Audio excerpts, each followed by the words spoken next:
15,000 আর 400 কত জানি 15,000 নিয়ে শাখা ও 15,200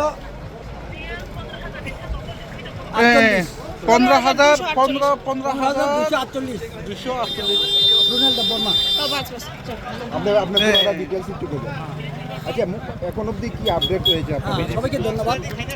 আজকে আমরা গত 12ই এপ্রিল আমরা বুথ দিয়েছি। আজকে সেটা গণনা অথবা কাউন্টিং। আজকের দিনে আমরা টিল নাও থার্ড রাউন্ড আমরা চলে গেছে। থার্ড রাউন্ডে আমরা ওয়াকিনগর বুদ্ধনগরে পেয়েছি। বিজেপি রণবীর দেববর্মা পেয়েছেন 3,460। আমাদের রুনেল দেববর্মা পেয়েছেন ত্রিপ্রামতার থেকে 15,248। আমরা আমাদের যেটা ক্যাম্পিংয়ে আমরা যে অবজার্ভ করেছি সেটাই প্রতিফলনটা আমরা আজকে পেয়েছি।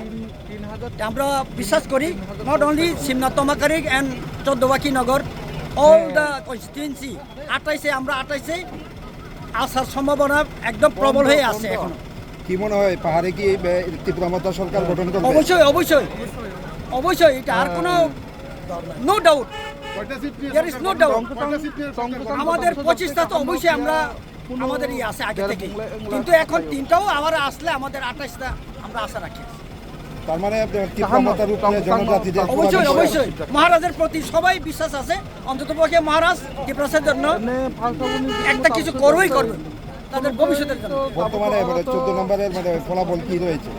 ফলাফল আমরা 14 নম্বরে পেয়েছি 15,248 রুনেল দেববর্মা ত্রিপ্রামতা থেকে, আর রণবীর দেববর্মা পেয়েছেন 3,407 মাত্র থার্ড রাউন্ডে।